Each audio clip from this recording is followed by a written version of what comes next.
তেল গরম হয়ে গেছে, এখন আমি পেঁয়াজ আর লঙ্কাটা ওর মধ্যে দিয়ে দেবো।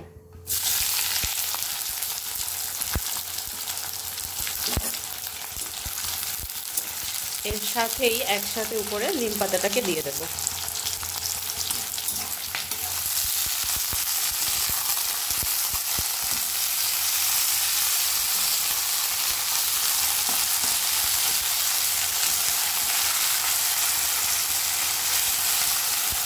এখানে আমরা একসাথে ওর মধ্যেই পরিমাণ মতো নুন দিয়ে দিয়েছিলাম। এখানে আমরা নিম পাতাটাকে ভালো করে আগে থেকে ধুয়ে জল ঝরিয়ে রেখেছিলাম, সেটা কিন্তু অবশ্যই মাথায় রাখবেন। এটা খেতে বেশ গরম ভাতে মুচমুচে দারুণ স্বাদের লাগে, আপনারা অবশ্যই একবার বানিয়ে খাবেন। দেখতেই পাচ্ছেন এটা আমাদের ভাজা ভাজা অনেকটা মুচমুচে হয়ে গেছে, আমরা আরেকটু ভেজে মুচমুচে করে নেব।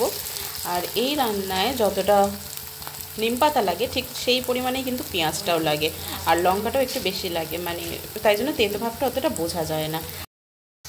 এটা আমাদের হয়ে গেছে একদম, পেঁয়াজটা দেখুন ভাজা ভাজা হয়ে গেছে। এবার এটাকে আমরা তুলে নেব। দেখুন আপনারা, আমাদের এটা হয়ে গেছে মুচমুচে আওয়াজ। যারা আপনারা তেতো পছন্দ করেন না খেতে, তারা এটা একবার এরমভাবে বানিয়ে দেখবেন। পেঁয়াজের পরিমাণটা ঠিকঠাক গেলে এটা একদমই তেতো লাগে না, কিন্তু খেতে দারুণ হয়।